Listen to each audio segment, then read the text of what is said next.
जय श्री श्याम। कामनी अपने साल भर के बच्चे को लेकर घर के बाहर कदम रखी ही थी कि उसकी सास ने आवाज़ लगाते हुए कहा, सुन रे कामनी, काम से लौटते वक्त पंडिताइन की दुकान से आधा किलो नमक लेना ना भूलना। कामनी कुछ क्षण के लिए ठहरी और हूँ कहते हुए अपने रास्ते निकल पड़ी। 2 बच्चों की माँ कामनी ठेकेदारों के यहाँ रोज़ भट्टे पर नौकरी करती है। एक दिन भी नहीं गई तो सैलरी कट जाती। जब कामनी इस संबंध में बात करती है तो ठेकेदार का बेटा कहता, मैंने तुम्हें सरकारी नौकरी दे रखा है क्या? काम करना है तो करो, वरना जाओ कहीं और काम की तलाश करो। कामनी जवाब देती है, इतने दिन से तो काम करते आई हूँ। तुम्हारे यहाँ जब तुम्हारे बाप थे तो पूरा का पूरा महीना का पैसा आता और तुम होगी। कामनी कुछ कहती कि वहाँ मौजूद औरतों में से एक ने उसे इशारे से अपने पास बुला लिया। सुनीता ने कहा, क्यों कामनी, उस गंवार से क्यों मुंह लगाती हो? उसे हमारे तुम्हारे जैसे अक्ल नहीं है। अक्ल होता तो मरते हुए बाप को बचा नहीं लेता। चंद पैसों की खातिर अपने बाप को मार डाला। कामनी अंधेरा होने से पहले घर वापस आ गई। आते ही सासू ने पूछा, क्यों रे कामनी, पंडिताइन की दुकान से नमक लाई कि नहीं? कहीं दिख नहीं रही। कामनी झूठ बोली, पंडिताइन की दुकान बंद था। किसी ने हमें बताया कि वह अपने नैयर चली गई है। सास ने कहा, आज बिना नमक ही साग बनाना पड़ेगा। देखा रामू की बीवी के पास मुझसे भी बीते दिन मांग कर 1 तोला नमक ले गई थी, कमबख्त लौटाई नहीं है। अब तक कामनी की आवाज़ नहीं सुनकर सासू बोली, कहाँ मर गई? कुछ न बोल रही है। कामनी अपना हाथ मुंह धोते हुए आवाज़ लगाई, आ रही हूँ। चिल्ला क्यों रही हो?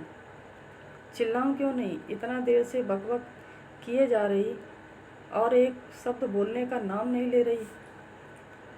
कामनी अपना पैर पटकते हुए आई और सास के पास आकर खड़ी हो गई। खड़ी ही रहेगी। जा रामू के बीवी के पास 1 तोला नमक लेती आ। जल्दी कर, अंधेरा होने वाला है। जंगली जानवरों का आना शुरू हो जाएगा। सबके दरवाजे बंद हो जाएंगे। और हाँ, देखना कलमुआ टीका नशा में कहाँ पड़ा हुआ है। खोज खबर करती आना। जंगल से कुछ ही दूरी पर एक छोटा बस्ती है जो धीरे धीरे छोटे गांव में विकसित हो गया, पर एक दूसरे की झोपड़ी अभी भी कुछ दूरी पर बना हुआ है।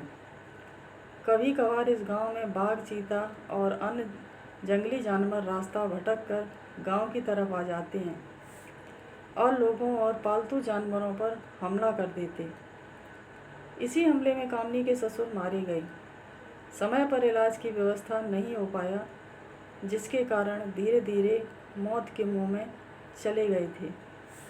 इस गांव से शहर 5 मील की दूरी पर है। जंगल के रास्ते से गुजरना पड़ता है।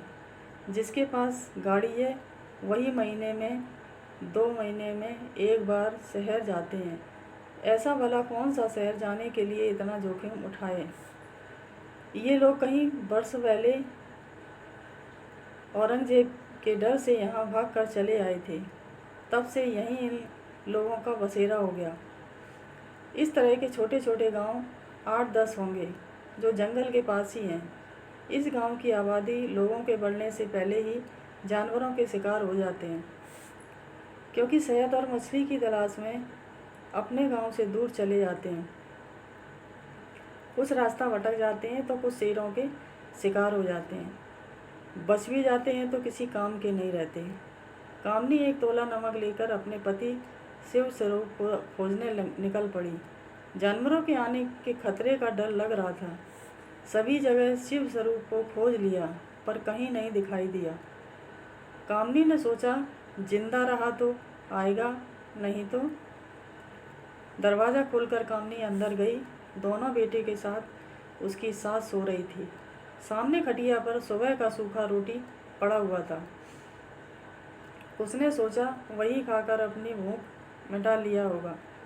कितने रात इन लोगों ने बिना खाए सो गए थे। उसकी आंख लगी ही थी कि बच्चे की रोने की आवाज़ सुनकर जगी। अपने 1 साल के बच्चे को तेंदुए दबा कर जा रहा था। इस घर में रखे भाले से उसके ऊपर वार कर दिया। तेंदुए ने बच्चे को छोड़कर उस पर हमला कर दिया। कामनी घायल होकर जमीन पर गिर पड़ी। उन लोगों की आवाज़ सुनकर आसपास के घरों से आदमी अपने हथियार लेकर दौड़ते हुए आया। तेंदुए डर कर भाग गया, पर कामनी खून से लथपथ जमीन पर पड़ी थी। कामनी की सांसें कम होते जा रही थीं और अंततः वह अपने बच्चे को छोड़कर सदा के लिए अपनी आंखें बंद कर ली। उसका पति शिवस्वरूप अब भी नशे में धुत अपनी पत्नी कामनी को एक बार देखा और खटिये पर लुढ़क गया। जय है।